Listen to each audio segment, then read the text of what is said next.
There's this legend in my hometown that says when it snows here, something comes with it. Something wicked. And in the winter of 1992, when I was just a teenager, I experienced her. I experienced Alice White. It was late February and it had been snowing for over a week. I didn't have to attend school, which made me happy, but my dad still had to go to work as he ran the grocery store, and people needed supplies. I spent most of the morning on the landline phone with my friend Beverly, who was fun to chat to most of the time, but she also liked drama and tried her best to freak me out about Alice White. She knew that I thought it was just a stupid story designed to keep kids obedient, but she kept on anyway. Apparently Alice had died in a field close to my house during a particularly bad snowstorm years ago, and you were meant to leave an offering out to her, yet I never had before and was always just fine. I got off the phone just before lunchtime and opened the bedroom window, trying to get some fresh air in. As I looked out over the neighboring houses, it struck me how quiet everything was. I mean, it was deadly quiet. The neighbors' chickens, the wood pigeons in the trees, and the dogs were all silent. My father went hunting a lot, and he said many times that when a predator was in the area, everything fell quiet. Now I was starting to think about Alice White and how she was meant to look. Long fur coat, bright red hair, pale skin, and razor-sharp teeth. My heart started to race and I shut the window, telling myself that it was all Beverly's influence and small-town superstition. I walked down the stairs, half expecting to see something horrible, but I didn't. There was nothing there. We had a small TV in the kitchen, so I put that on as a distraction and made myself a ham and cheese sandwich. My dad's shift finished at 3, so I didn't have long to wait. I wished that I hadn't spoken to Beverly. I knew the legend was stupid, but I also felt scared and remembered at a party a few years back, my dad's work colleague said that his wife saw Alice White one morning, rummaging through their henhouse. It was then when I realized I hadn't fed my pet rabbit Gizmo, and suddenly felt a different kind of fear.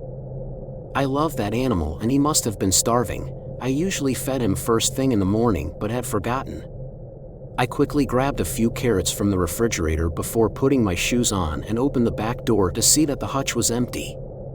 It wasn't broken in any way and a fox certainly hadn't got in, but there was no Gizmo. There were footprints all around and they were human-sized.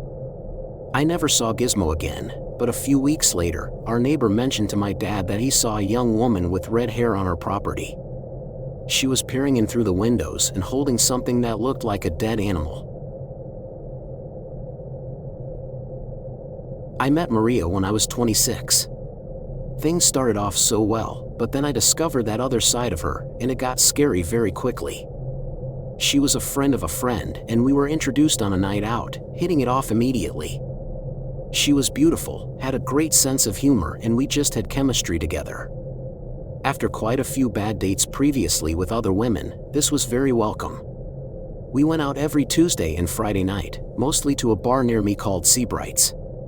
My friends and family were happy for me, and one day I got a call from a buddy of mine who'd moved to New York, and he asked if I'd go to his bachelor party there. I agreed as it was a few weeks away. It would mean that I couldn't see Maria on that Friday, but I'd make it up to her. It was only one night after all. I waited till the next time I saw her to mention it, as I honestly didn't think it was a big deal. Obviously I was wrong. Maria looked furious when I told her. She began to visibly shake and then said in the nastiest way how I was going to pay for strippers and get drunk and how I was too old for that sort of thing. I tried to calm her down, putting a hand on her shoulder, and she pushed it away, then swiped the beer glasses that were on our table onto the floor. They smashed and everybody looked over. Maria screamed at me and said, "See what you've done," then stormed off, pushing a young woman who was with her friends, so their drinks fell on the floor too. I left the bar, but I didn't go after her. I didn't know if I was angry or disappointed or just plain scared. Where on earth had that anger come from? How had I never seen a hint of it before? I left it a few days and called my friend, who had introduced us. She was aware that Maria and I had had a fight, if you could call it that, and Maria had said that I'd been unfaithful, which was a lie. My dad once said that life was too short to be with a psycho. I was done. It was over. Or so I thought. In the weeks that followed, things got bad. My phone would go off all the time from an unknown caller, then hang up. Sometimes there was a banging on my front door in the early hours of the morning, and things in my house seemed to move around, like someone was trying to freak me out.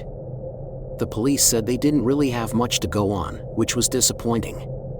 I was sure that Maria was coming into my home, so one night, I set up a concealed camera in my kitchen before I went to bed, then barricaded my bedroom door like I did every night so I could sleep. In the morning, I looked at the footage and went straight to the police. It clearly showed a frail-looking woman coming in from my garage into the kitchen. She then took out a bread knife and headed in the direction of the stairs. Barricading the bedroom door undoubtedly saved my life, but the police never found Maria, which means she is still out there somewhere. In 2022, I traveled up with some friends to New Orleans during Mardi Gras season.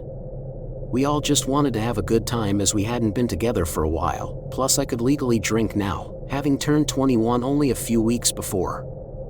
We could hear the music in the crowds outside our hotel room as we had a few pre-drinks before heading out, and we were all excited for the night ahead. You grew up hearing all the wild stories about New Orleans, and as long as you were careful, you were guaranteed to have fun. It was a wild place, and everyone seemed hyper-excitable and just happy in the moment. We went in a handful of bars, but the real energy was out in the streets, and we soaked it all up. The vibrant colors, wild costumes, and mix of people made for a great introduction to Mardi Gras in New Orleans. At 3:15 in the morning, we decided to head back.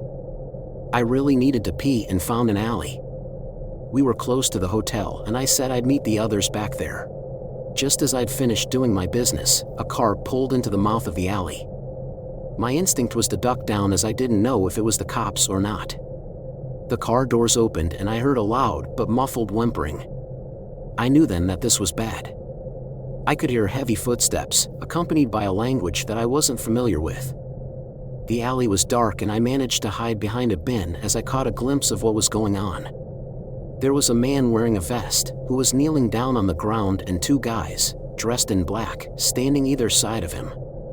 The man on the floor was praying. Then another person got out the car. He had long dreadlocks and walked with a cane. The captured man seemed especially fearful of him. I was really paranoid at this point that my phone was going to go off or something else was going to give me away. The dreadlocked guy pressed his cane to the neck of the praying man and said something, which sounded very dramatic. Then he dropped some bones on the floor and laughed a deep laugh. With that, he walked off and got back into the car, leaving what I presumed was his bodyguards with their captive. And in a moment, they all went quiet. Now I don't know what this was, but there was a flash of bright light, and I closed my eyes and faced away. At this point, I was really scared. There was a loud animal-like growl, the likes of which I'd never heard before, and it transitioned into something otherworldly. Whatever it was, must have gone straight for the man on his knees, and I heard it rip him to pieces. This was happening 20 feet away, and after 30 or 40 seconds, the high-pitched screaming stopped and I heard a loud pop of air. Eventually, footsteps led back to that car and it drove off. I ran out the alley from the other side and should have told the police, but I didn't. You see, I received a text from an unknown number a few hours later. It showed a photo of me crouched down, with a caption that said, "You were right not to look."